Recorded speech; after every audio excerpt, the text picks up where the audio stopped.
नमस्कार, स्वागत है आपका बजट महोत्सव में। आपके साथ मैं हूं श्वेता मिश्रा अवस्थी।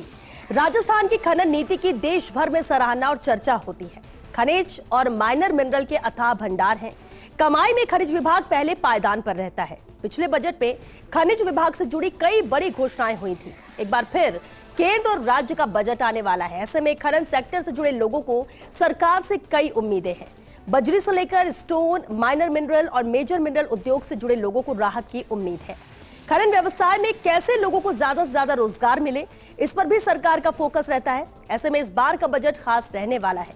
मुख्यमंत्री भजनलाल शर्मा की पहल पर खान विभाग एक्शन मोड में है और अधिकारी फील्ड में सक्रिय है।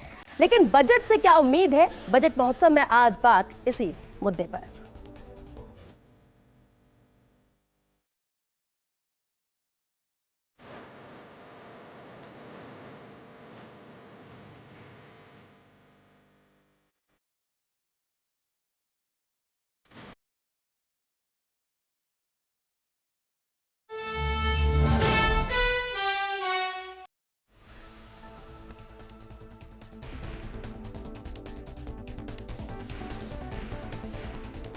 और चलिए इस खास मुद्दे पर चर्चा के लिए खास मेहमान स्टूडियो में हमारे साथ जुड़ चुके हैं। सबसे पहले उनसे रूबरू करा देते हैं आपको। हमारे साथ चर्चा में आज शामिल हुए पवन शर्मा जी, अध्यक्ष हैं कृषि एसोसिएशन से। पवन जी, बहुत स्वागत है आपका।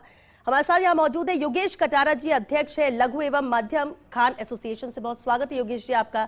साथ यहाँ मौजूद है नवीन शर्मा जी, अध्यक्ष हैं बजरी ऑपरेटर वेलफेयर सोसाइटी से। नवीन जी, आपका भी बहुत स्वागत है। और चर्चा में शामिल हुए योगेश मित्तल जी, भी सलाहकार है राजस्थान स्मॉल माइन से। बहुत स्वागत है आप सभी का। और मैं शुरुआत करूं क्योंकि बेहद अहम ये सेक्टर भी है। नवीन जी, जब हम माइंस की बात करते हैं, अब क्योंकि बजट आने वाला है, उसमें भी राज्य का भी केंद्र का भी डबल इंजन की सरकार की बात कही जा रही है। राजस्थान दोनों के लिए ही प्रायोरिटी में है। और जब हम इस सेक्टर की बात करते हैं, खनन सेक्टर की बात करते हैं, आपको क्या लगता है इस बार के बजट में क्या चीजें हैं जो शामिल होना चाहिए?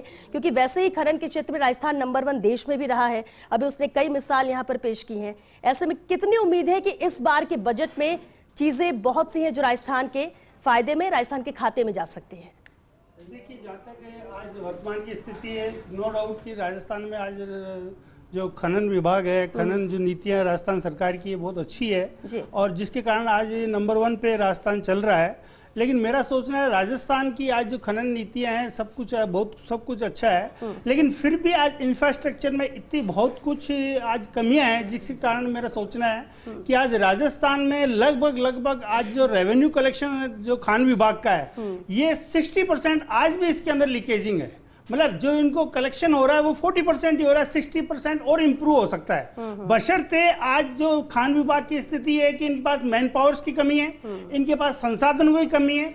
जो इनको इलीगल चल रहा है या अवैध चल रहा है या ओवरलोड चल रहा है, जो भी चीजें चल रही है उस पर जितना फोकस इनका होना चाहिए, अगर इसको और सेंट्रलाइज किया जाए, मैन पावर खनन विभाग की बढ़ाई जाए और उनको मशीनरी और दी जाए, तो शायद ये फोकस करे तो जो आज जो रेवेन्यू कलेक्शन है, जो आज जो टारगेट्स हैं, जस्ट डबल के लगभग हो सकते हैं। तो मेरा कहना यही है कि आज जो माइनिंग विभाग की स्थिति है कि इनके पास मैन पावर नहीं है, पूरे कर्मचारी नहीं है, ये डिपेंडेंट है आज पुलिस पे।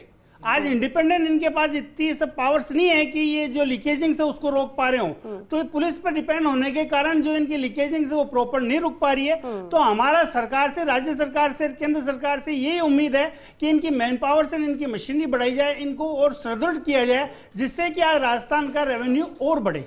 तो ऐसी अगर स्थिति सरकार ने इस पे फोकस किया तो नो डाउट जो आज जो स्थिति है रेवेन्यू कलेक्शन की, ये जस्ट डबल के लगभग हो सकता है। आज भी 50-60% इनकी लीकेजिंग हो रही है, जिसको नहीं रोक पा रहे हैं।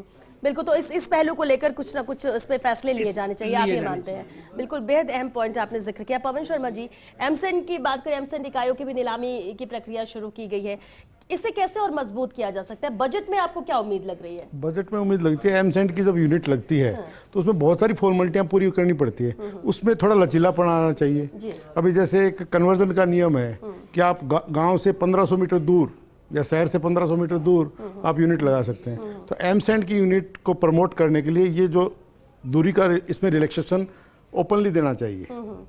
हम पिछले बजट में भी तो कुछ राहत दी गई थी, इसलिए काफी कुछ एमसेंट के लिए जो प्रयास कर रही है राज्य सरकार, वो सराहनीय है। इन बीते 2-3 महीनों में सरकार की जागरूकता की वजह से एमसेंट का बहुत अच्छा डिमांड क्रिएट हुआ है। और अगर सरकार इसके सुविधा और इसके जो जो प्रॉब्लम आ रही है हमारी उनको दूर करे तो आने वाले बजट में काफ़ी अच्छा योगदान बजरी का स्थान लेने के लिए 100% सक्षम है। उसके लिए हम ये उम्मीद करते हैं जो ऑलरेडी जो क्रशर्स हैं उनको एमसेंड यूनिट लगाने के लिए थोड़ा प्रोत्साहन देना चाहिए। ठीक है, और इसकी जो प्रक्रिया या जो नीतियां उससे आप संतुष्ट हैं कि हाँ वो इसमें बहुत ज्यादा कोई दिक्कत नहीं आती? इस बार सरकार ने बहुत अच्छा काम किया है और इनकी पॉलिसी की वजह से ही लोगों में जागरूकता आई है। एमसेंड की जागरूकता पॉलिसी की वजह से आई है। इसके लिए हम माननीय मुख्यमंत्री जी का तहे दिल से आभार करते हैं। बिल्कुल, योगेश कटारा जी भी हमारे साथ हैं।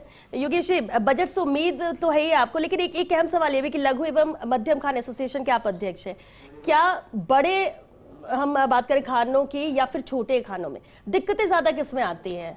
छोटी खानों में एक तो मेन दिक्कत हमको आती है कि जो माइन सेफ्टी के रूल्स हैं, जो बड़ी खानों के लिए रूल्स हैं, वही छोटी खानों के लिए हैं, जिनको कंप्लायंस करना बहुत मुश्किल होता है। क्योंकि बड़ी खानों का तो एरिया बड़ा होता है, उसके सारे जो नियम है खान सुरक्षा विभाग के वो पूरे कंप्लायंस हो जाती हैं। छोटी खान वालों के लिए बहुत ज़्यादा डिफिकल्ट है। प्लस एक 2021 में एक नियम आया था, नोटिफिकेशन आया था कि जब हम खान ट्रांसफ़र कराते हैं तो ट्रांसफ़र कराते वक्त जब उसका रजिस्ट्रेशन कराने जाते हैं तो राजस्व विभाग वहाँ की लोकल डीएलसी रेट का 4 गुना करके उस पर 6% स्टाम्प ड्यूटी लगाता है। जबकि हम तो लेसी हैं, हम लैंड ओनर तो है नहीं, लैंड ओनर तो माइंस डिपार्टमेंट है। तो वो 6% की ड्यूटी हमारे ऊपर बहुत भारी भार पड़ता है। तो हम उम्मीद करते हैं कि इस बजट में उस चीज़ को हटाया जाएगा। उसके लिए हमने सरकार को ज्ञापन भी दिए हैं। तो एक तो उस चीज़ को कंसिडर किया जाए और दूसरा इसमें अभी छोटी खानों के लिए जैसे अभी ड्रोन सर्वे वगैरह की बात आई है तो उसमें हमारे सलाहकार हैं योगेश मित्तल जी, वो इस पर प्रकाश डालेंगे।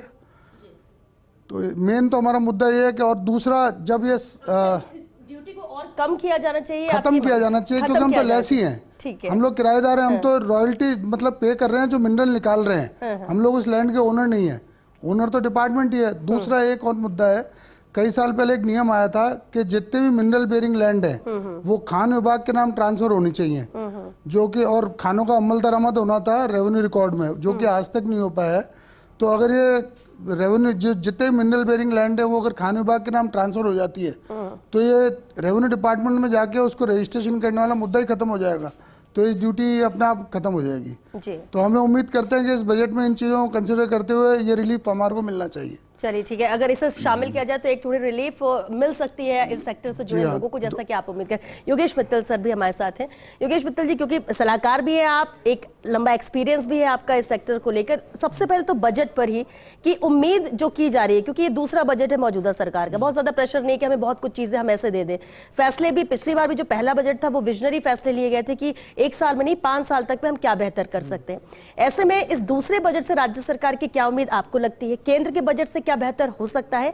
और एक और अहम सवाल, ड्रोन सर्वे को लेकर भी जो बात कही जा रही है 31 मार्च के बाद किया जाएगा, तो क्या आपको लगता है कि वो बेनिफिशियल रहेगा या उसमें भी कुछ खामियां हैं या फिर इसे डिले करना चाहिए?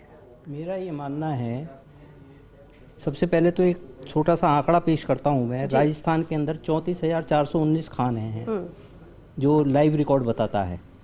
उसके अंदर जो छोटे खनन पट्टे हैं उनकी संख्या बहुत ज़्यादा है। मेजर खान टोटल 148 हैं जी।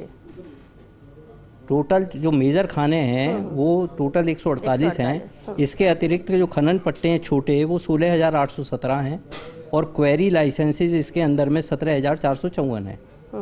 तो बात ये आती है कि भी इतनी बड़ी संख्या के अंदर में जो छोटी खाने हैं उनको कैसे राहत पहुंचाई जाए और उनको कैसे प्रोत्साहित किया जाए। अगर सारे कानून बड़ी खानों के हिसाब से चलेंगे तो फिर खान मालिक खान को नहीं चला पाएंगे। आज जो सबसे बड़ी परेशानी आने वाली है 31 मार्च 2025 को, जब ड्रोन सर्वे से ये आकलन किया जाएगा कि भी कितना खनन किया गया। ये बड़ा मुश्किल काम है और इसके लिए एक पॉलिसी बनाई जानी चाहिए जिसके अंदर में एक डाटा बेस्ड डाटा बनाया जाए कि जिसके अंदर में जैसे NHRC national remote sensing centre है उससे डाटा लिया जाए स्टेट का और एक प्रोफाइल बनाया जाए जो कि सबके ऊपर में लागू हो, क्योंकि नेशनल रिमोट सेंसिंग के डाटे को सुप्रीम कोर्ट भी चैलेंज नहीं कर पाएगा क्योंकि सरकारी संस्था है। और उसके अंदर से डाटा लिया जाए, उसको बेस माना जाए और उस बेस को मान करके 31 मार्च को जो भी असेसमेंट हो उसको फाइनल मानते हुए SSOID के ऊपर लिंक कर दिया जाए कि भाई ये जो बेस डाटा है इसके बाद में जो भी खनन किया जाएगा उसका रिकॉर्ड ड्रोन सर्वे से हो सकता है। मेरा ये मानना है, क्योंकि जितने ज़्यादा हम, जैसे अगर हमने 10 या 12 पार्टियों को इनवाइट किया कि भाई ये ड्रोन सर्वे करेंगे, अगर सब लोग ड्रोन सर्वे अलग अलग तरीके से करेंगे तो उसके जो प्रोफाइल बनेंगे वो सब अलग अलग बनेंगे, विवाद बढ़ेंगे। स्टेट के अंदर विवाद ना बढ़ें और सरकार विवादों में ना घिरे, उसके लिए सबसे बढ़िया ये है कि भाई नेशनल रिमोट सेंसिंग से डाटा लेकर के प्रोफाइल बनाया जाए। दूसरी चीज़ जो अभी कही कि भाई इसके अंदर में, खानों के अंदर में जो पट्टे हैं उनके पास में कोई भी ज़मीन अलॉट हो जाती है, किसी भी कुछ भी हो जाता है तो उससे क्या होता है कि उससे विवाद बढ़ते हैं। खानों के पास में कोई भी ज़मीन अलॉट करने से पहले एक पॉलिसी बनाई जानी चाहिए और उसके अंदर में एक दंडात्मक निर्णय भी लिया जाना चाहिए कि जिसके अंदर में कोई अधिकारी अपने विशेष हितों को ध्यान में रखते हुए इस तरीके की कार्रवाई करता है या कोई इंसान करता है तो उसके लिए एक राहत मिले, जिससे कि, और अगर कहीं पर अगर ऐसा हो चुका है पूर्व में और पट्टे जो पूर्व में आवंटित हुए और उसके बाद में अगर कोई ज़मीन की उसके पास में कोई भी जगह सवाई चक के अंदर में, जैसे शमशान घाट है या सरकारी स्कूल है या प्ले ग्राउंड है या कोई और उपयोगी जन उपयोगी सुविधाओं के लिए वो जगह अलॉट हुई है किसी के माध्यम से, तो उसको स्थानांतरित किया जाए, जिससे कि खनन पट्टों में आने वाली चीज़ें परेशानी ना करें और सरकार को पूरा का पूरा रेवेन्यू मिल सके। जी जी, बिल्कुल, ये बिल्कुल अहम बात का आपने जिक्र किया। अब देखते हैं कि बजट में किन चीज़ों को शामिल करते हो, कितना प्रायोरिटी में सरकार इसे लेती है। लेकिन नवीन जी, अब बजरी को लेकर, अवैध बजरी खनन, ये बहुत रहता है और इसको लेकर बहुत सवाल, बहुत खबरें एक हाइप पर रहती है।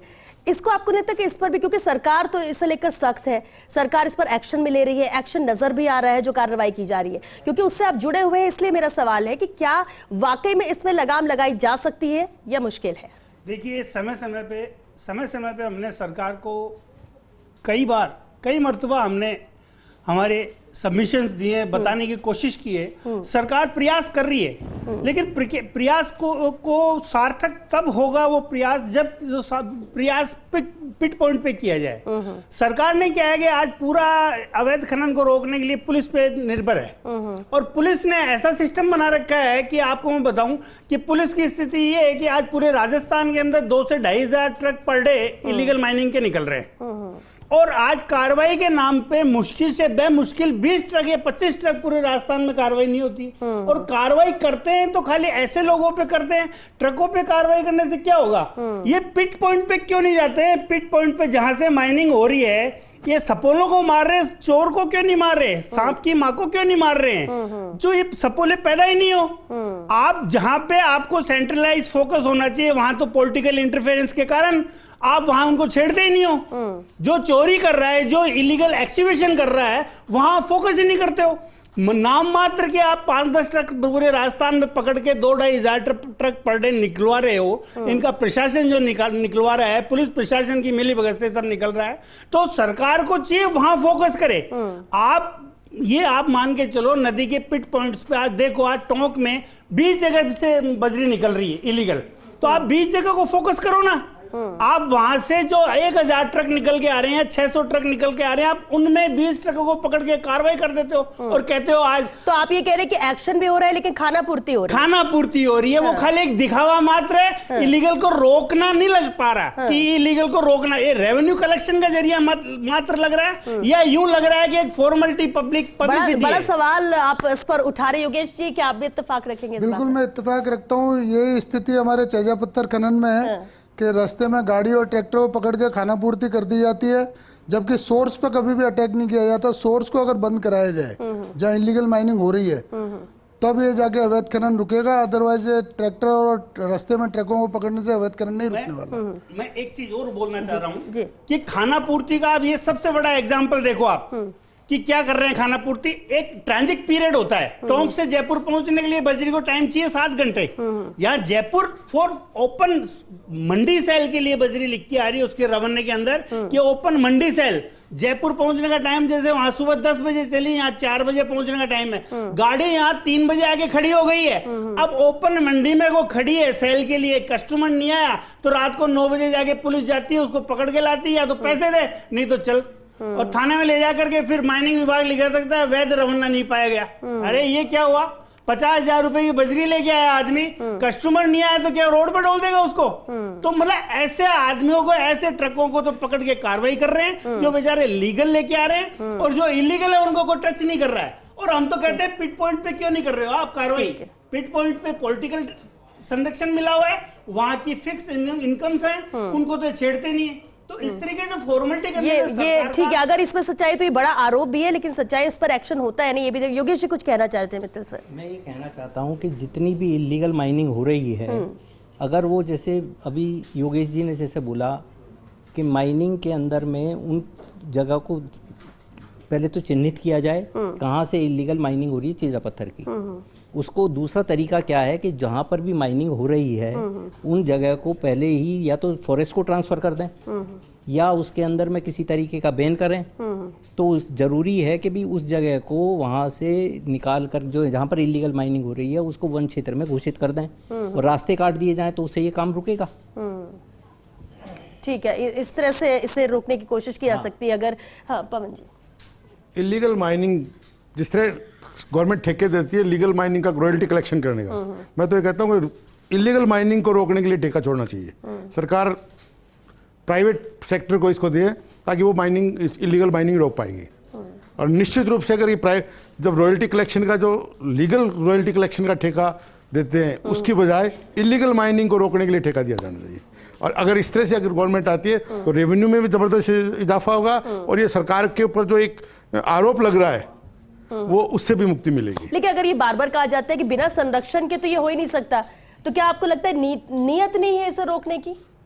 कुछ ऐसा नियत तो सरकार की है, लेकिन मैन पावर की जो हमारे साथियों ने बोला है, सरकार के पास मैन पावर नहीं, डिपार्टमेंट के पास मैन पावर नहीं होने की वजह से जैसा आप लोग बोल रहे हैं कि फॉर्मेलिटी पूरी करनी पड़ती है, क्योंकि इनके पास टारगेट आ जाता है कि इलीगल मार्केट में आ रही है तो आपने कुछ नहीं हुआ तो ये टारगेट पूरा होता है।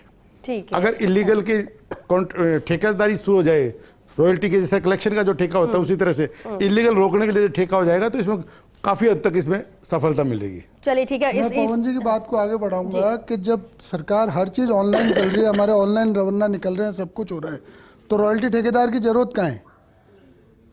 सरकार को हम पे ट्रस्ट करना चाहिए। इलीगल माइनिंग मेनली रॉयल्टी ठेकेदार ही करवाते हैं। ठीक है, यानी आप ये कह रहे हैं कि ये करवाई जाती है और उनके संरक्षण में ही होती है। देखिए पर्टिकुलर मैं कहना चाहूंगा, पर्टिकुलर बजरी सेक्टर को अगर देखा जाए, बजरी राजस्थान का बहुत ज्वलंत मुद्दा है और पिछले 10 साल से मैं खुद इसके खिलाफ फाइट कर रहा हूँ, इलीगल के माइनिंग के खिलाफ। मैं कहता हूँ सरकार को कुछ नहीं मिल रहा है। आज पॉलिटिकल स्तर पे देखा जाए तो ऊपर के स्तर पे कोई इन्वॉल्व नहीं है। सीएम साहब बहुत बिल्कुल क्लियर हैं, वो चाहते हैं बिल्कुल कि इलीगल माइनिंग राजस्थान में खत्म हो, लेकिन निचले स्तर पे पुलिस को ये पावर्स देख करके सीएम साहब, राजस्थान सरकार बहुत बड़ी भूल कर रही है। निचले स्तर पे इसकी बहुत बड़ी, क्योंकि देयर इज नो रिस्पांसिबिलिटी। ठीक है, लेकिन अभी आपने एक बात कही नवीन जी, पिछले 10 साल से आप इसे लेकर फाइट कर रहे हैं। 10 साल से मतलब बीजेपी की गवर्नमेंट थी, फिर कांग्रेस की गवर्नमेंट आई और फिर बीजेपी की गवर्नमेंट है, तो क्या सेम रूटीन ही चल रहा है? सिस्टम पावर सेम चल रहा है। मैं क्या कह रहा हूं, कांग्रेस के टाइम भी ऐसा सिस्टम कुछ चल रहा था, पहले बीजेपी के टाइम भी ऐसा चल रहा, कांग्रेस ने कहा हम आगे चेंज करेंगे, फिर कांग्रेस नहीं कर पाई, फिर बीजेपी ने कहा हम चेंज करेंगे। लेकिन मुझे समझ नहीं पा रहा हूं कि क्यों ये ऊपर के स्तर पे चेंज क्यों नहीं हो पा रहा है। वो ही लाइन चलती आ रही है, कहीं कम कभी ज्यादा, कभी कम कभी ज्यादा। आज पीक स्तर के ऊपर बजरी की इलीगल माइनिंग चल रही है। सरकार को, सीएम साहब को बिल्कुल अनभिज्ञ है, उनको बताया नहीं जाता है। उनके नीचे जो लोग हैं वो उनको अंधेरे में रख रखा है उन लोगों ने। हो सकता है कुछ फैसले लिए जाए इस बजट में, हो सकता है इसे बेहतरी के लिए या इस पर लगाम लगाने के लिए। जी, इलीगल बजरी का मुद्दा जो राजस्थान में बहुत ज्यादा प्रचंड है, उसका समाधान एकमात्र एमसैंड है। अगर सरकार एमसैंड को प्रमोट करे तो डिमांड और सप्लाई का खेल है ये। अगर हम डिमांड को पूरा कर देते हैं एमसैंड से, तो जब पहुंच जाएगी, उसकी सस्ती बजरी पहुंचेगी तो बजरी के लिए मारामारी खत्म हो जाएगी। रिवर बजरी। मेरा ये कहना है इस विषय में कि सरकार ने पॉलिसी बहुत अच्छी बनाई है, इसके लिए हम धन्यवादी हैं। 50% जो कोई भी कंस्ट्रक्शन करता है सरकारी विभाग, तो उसके अंदर 50% का इस्तेमाल एमसैंड का करेगा, ऐसा निर्णय लिया गया है और ऐसा पॉलिसी में साफ लिखा हुआ। अगर इसको पूरी तरह से लागू करना है तो उनके लिए लागू, जो उपयोग करने वाले हैं उनके लिए नियम बनाया जाए कि आप 50% इस्तेमाल करेंगे, किस तरीके से करेंगे, उसके कैसे कागजात रखे जाएंगे, कैसे का क्या होगा, उसका एक फॉर्मेट बनाया जाए और अगर कोई नहीं करता तो उसको दंडित किया जाए, तो अपने आप इस्तेमाल होगा। उतनी फिर बिजली की समस्या का समाधान भी तभी होगा, क्योंकि हमारे यहाँ पर कोई भी ऐसी नदियाँ नहीं है जहाँ पर पूरे साल पानी आता है, सीजनल है यहाँ पर, तो इसलिए इस समस्या का समाधान भी होगा। योगेश जी, क्योंकि बजट आने से पहले मुख्यमंत्री ने भी हर सेक्टर में से बातचीत की, मीटिंग्स ली, सुझाव आमंत्रित किए। क्या माइनिंग सेक्टर को लेकर भी आप लोगों की तरफ से कुछ अहम सुझाव रखे गए जिसे बजट में शामिल ही किया जाए इस बार? देखिए, हमारी तरफ से कई सुझाव हैं। एक तो ड्रोन सर्वे का जैसे सुझाव है वो कई संघों के माध्यम से वहाँ पर पहुँचा है कि जिसके अंदर में हमने यही कहा कि नेशनल रिमोट सेंसिंग सेंटर के से ही इसका डाटा लेकर के काम को किया जाए। दूसरा मेरा सुझाव इसके अंदर में ये है कि जैसे आरसीएम जो रॉयल्टी के ऊपर लगा हुआ है, ये एक बहुत बड़ा मुद्दा है और इसके अंदर में बहुत सारे हमारे लेसी भाई सारे परेशान हैं इससे, क्योंकि इसके अंदर में आरसीएम लेने पर जो ड्यूटी है वो खनन पट्टे धारक की है। खनन पट्टा धारक अगर आरसीएम वसूल करता है और जो कि जिसे वसूल किससे करे, वो अपनी जेब से अपने प्रॉफिट से देगा, तो चोरी होगी। तो वो काम ऐसा किया जाए कि इसमें सुप्रीम कोर्ट में जाकर के इस पर पैरवी की जाए। अगर सुप्रीम कोर्ट में अगर पैरवी नहीं होती है तो इसके लिए नया कानून लेकर के आया जाए। आरसीएम को किसी तरीके से एबॉलिश करना चाहिए जो कि रॉयल्टी के ऊपर में है और इसकी जगह दूसरे टैक्स लगा करके सरकार उसकी पूर्ति कर सकती है, पर उसको ना करे। एक मेरा सुझाव और है कि जीएलसी जो रेट के ऊपर में ये लैंड टैक्स लगाते हैं उसकी दर एक होनी चाहिए पूरे राज्य में। ये नहीं हो कि भी कि कहीं पर जो सर्कल रेट है कुछ और है ज़मीन का, कहीं पर सर्कल रेट कुछ और है। इसके लिए मेरा सुझाव ये है कि लैंड टैक्स अगर लगाना है तो लैंड टैक्स के लिए एक दर लगाई जाए, पूरे प्रदेश में एक ही दर लागू हो। और एक मेरा सुझाव इसके साथ में ये कि सारे जितनी भी एक्सकेवेशन होता है, कुछ भी होता है, सारे सब में पेट्रोल डीजल इस्तेमाल होता है। बॉर्डर एरिया के अंदर में एक समान रेट होने चाहिए जिससे कि वहाँ पर दूसरे प्रदेशों से डीजल का इंपोर्ट ना हो, लोग ना करें, और उसके लिए उस पर सरकार को रेवेन्यू की बढ़ोतरी और ज़्यादा होगी उससे।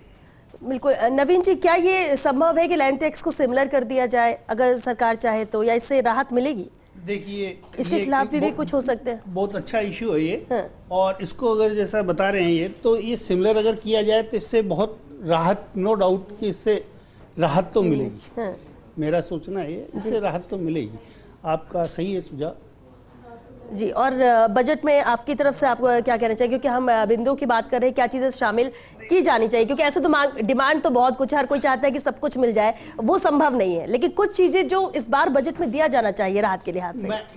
मैं निवेदन करूंगा बजट में सबसे पहले तो ये कहे कि हम फिर कहेंगे कि जो बजरी पॉलिसियां बनाई जा रही है इस पे पुनर्विचार किया जाना चाहिए। छोटी छोटी जो बजरी की लीजें देने का जो प्रावधान है, काफ़ी एक साल से कर रहे हैं, बार बार इनकी जो ऑक्शंस हैं वो फेल भी हो रहे हैं और भी है, तो इस पे पुनर्विचार करना चाहिए। अदरवाइज ये 90-90, 100 हेक्टेयर की, 50-50 हेक्टेयर की जिस तरीके से ये बजरी की लीजें कर रहे हैं ना, इससे इतना बड़ा करप्शन, इतना बड़ा इलीगलिटी बढ़ जाएगी कि जिसको सरकार का एक बहुत बड़ा सिरदर्द बन जाएगा ये, और इसको कंट्रोल करना बहुत ही मुश्किल हो जाएगा। और मैं तो कहता हूं नामुमकिन होगा उसको कंट्रोल करना कि इलीगलिटी को इतनी बड़ा बढ़ावा मिलेगा, इतने फर्जी रवाने चलेंगे, इतने सब चीजें होगी कि इसको कंट्रोल करना बहुत छोटे हिस्से में करने की वजह से इस सरकार को चाहिए कि देखो 2012 में जो लीज पॉलिसी बनी थी ना, वो that is the very best policy. उसके अंदर ओनली इतना सा करेक्शन करना चाहिए कि उस पर रेट की कैप लगा देनी चाहिए। आज जो पुरानी लीजों में जो वो फ्री हैंड है कि 1000 रुपए टन बेचे, वो चीज नहीं होकर के उसके ऊपर एक रेट्स की कैप लगा देनी चाहिए। अदरवाइज वो पुरानी पॉलिसी बहुत अच्छी है। तो हम तो ये कहेंगे पुरानी पॉलिसी को लाया जाए जिससे उस पर कंट्रोल हो सके, फोकस हो सके, और रेट्स की उनको फ्री हैंड नहीं दिया जाए। रेट का जो भी कैप सरकार लगाना चाहती है वो कैप लगा दे, 200 रुपए टन, 300 रुपए टन, 250 रुपए टन, इससे ऊपर नहीं बिकनी चाहिए। तो वो पॉलिसी एक सक्सेस हो सकती है राजस्थान में। अदरवाइज जो पॉलिसी आज ये लेके आ रहे हैं 100 हेक्टेयर की 50, एमपी इसमें फेलियर होकर के वापस वो दूसरी पॉलिसी ला चुका है। इसका बहुत बड़ा एग्जांपल है। तो सरकार को चाहिए समय रहते, क्योंकि अब राजस्थान के अंदर मात्र 6 से 7 लीजें चल रही है और ऐसी स्थिति में वो पूर्ति नहीं कर सकती, तो इलीगलिटी का बढ़ना नेचुरल है और फिर इससे क्या करप्शन भी बढ़ रहा है आज निचले स्तर पे। एक मेरा सुझाव है कि पिछले सरकार ने बजट घोषणा में क्या किया था कि हमारे जितने भी वेब्रिज हैं उनको परिवहन विभाग से लिंक कर दिया था। तो उसमें क्या होता है कि जब हम गाड़ी ओवरलोड भरते हैं तो उसकी सारी इन्फॉर्मेशन परिवहन विभाग के पास जाती है और उसके चालान आते हैं। उसकी वजह से साथी लोग क्या करते हैं कि गाड़ी ओवरलोड तो भरते हैं लेकिन टीपी और रवाना अंडरलोड का काटते हैं, जिसकी वजह से खान विभाग को रेवेन्यू का लॉस होता है, रॉयल्टी का लॉस होता है। तो हम इसलिए कई बार ज्ञापन दे चुके हैं कि साहब या तो लिंक हटाया जाए ताकि माइनिंग डिपार्टमेंट को तो रेवेन्यू पूरा मिले। परिवहन विभाग क्या करता है कि लास्ट में एक एमनेस्टी स्कीम ला करके और सबको फ्री कर देता है और लॉस माइनिंग डिपार्टमेंट को होता है। तो इस रेवेन्यू लॉस को बचाने के लिए या तो उस लिंक को हटाया जाए। जी पवन जी, इसी संदर्भ में जो टीपी का जो वर्ड है, स्टोन ग्रीट, जो हम जिसमें डील करते हैं, वो सबसे लोएस्ट मिनरल है। बड़े मिनरल जो कीमती मिनरल है उन पे तो टीपी का ये प्रतिबंध हटा दिया, जबकि क्रेशर, बजरी, गिट्टी पे टीपी का प्रतिबंध हटाया नहीं है। ये न्याय संगत नहीं है। इस बजट में इसको भी हटाने के लिए सरकार को घोषणा करनी चाहिए कि टीपी एक सिमिलर नियम हो। मिनरल तो सारे ही हैं, सबसे लोएस्ट ग्रेड का मिनरल है स्टोन डस्ट, रोडी बनती है, इसके ऊपर सबसे ज्यादा कानून है और सबसे ज्यादा चर्चा या इलीगल का ठप्पा इसी पे ज्यादा लग रहा है। जी योगेश जी, हाँ। वैध में अवैध नहीं हो सकता। अब सरकार की जो नीति है, वैध में अवैध नहीं हो सकता। इसी के लिए ड्रोन सर्वे होगी और ड्रोन सर्वे से एक्सकेवेशन अमाउंट निकाली जाएगी, फिर उससे पेमेंट होगी।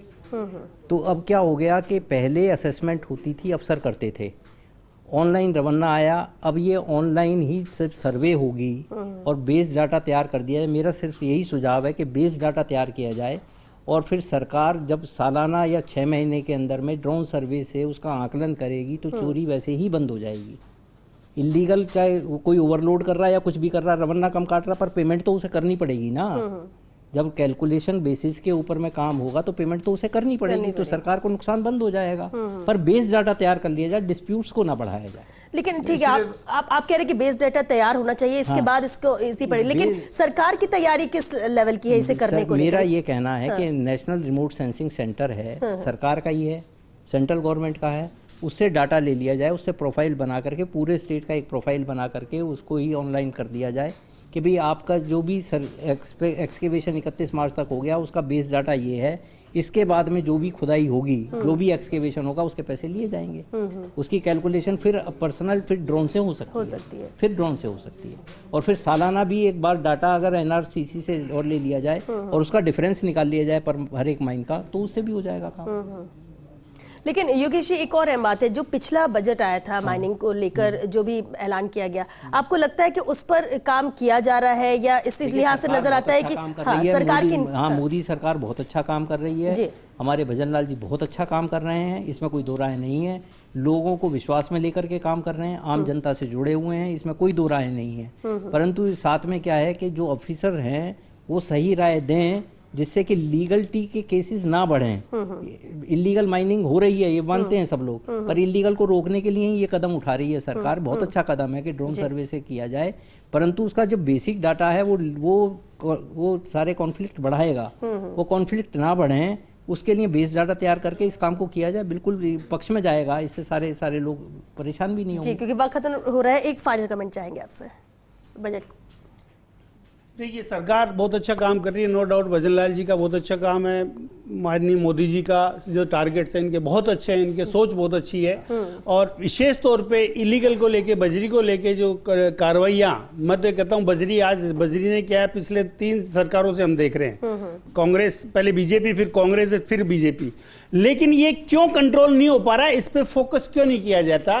और सरकार, भजन लाल जी से हम निवेदन ये करेंगे कि निचले स्तर के जो अधिकारी जिस तरीके से कार्य कर रहे हैं, इससे एक भ्रष्टाचार को बढ़ावा मिल रहा है, सरकार की इससे बदनामी हो रही है, जबकि ऊपर के स्तर पे, पॉलिटिकल स्तर पे कोई इन्वॉल्वमेंट नहीं है इलीगलिटी के अंदर। लेकिन निचले स्तर के, पुलिस स्तर के जिस तरीके से कार्रवाइयां हो रही है और इलीगलिटी जो बढ़ रही है बजरी के अंदर, ये एक बहुत चिंताजनक विषय है। सरकार को समय रहते इस पे फोकस करना चाहिए, हमारा ये निवेदन। चलिए, क्योंकि वक्त खत्म हो चुका है, बहुत शुक्रिया आप सभी का इस चर्चा में शामिल होने के लिए। तो देखिए, माइनिंग सेक्टर बेहद अहम है, महत्वपूर्ण है, बेहतर काम कर रहा है। भारत में राजस्थान माइनिंग सेक्टर का नाम रोशन हुआ, इतिहास रचा है, सब कुछ पता। और लेकिन इस सेक्टर को उम्मीद भी बहुत ज्यादा है कि जब बेहतर हम काम कर रहे हैं तो केंद्र और राज्य सरकार की भी प्रायोरिटी में हो। अब देखना होगा कि बजट में क्या शामिल किया जा सकता है। उम्मीद है जब हम एमसेन यूनिट्स की बात करते हैं तो क्या उसमें कुछ फ्लेक्सिबिलिटी मिल सकती है, क्या यहाँ पर जिस तरह से लैंड टैक्स की बात की जा रही है, क्या उसे सिमिलर किया जा सकता है? अवैध खनन जो बड़ा मुद्दा रहता है, हमेशा बहुत सवालों के घेरे में रहता है, कई सवाल उस पर उठते हैं, तो क्या इस पर लगाम लगाने के लिए भी कुछ अहम फैसले बजट में शामिल किए जा सकते हैं? तमाम अहम पहलू है, बिंदु है, लेकिन अब देखना होगा कि बजट में सरकार किन चीजों को शामिल करते हैं और कैसे इस सेक्टर को बढ़ावा मिलता है, राहत मिलती है, ताकि ये और ज्यादा रेवेन्यू में सरकार के लिए अहम योगदान दे सके। चलिए इसी के साथ हमें दीजिए इजाजत। नमस्कार।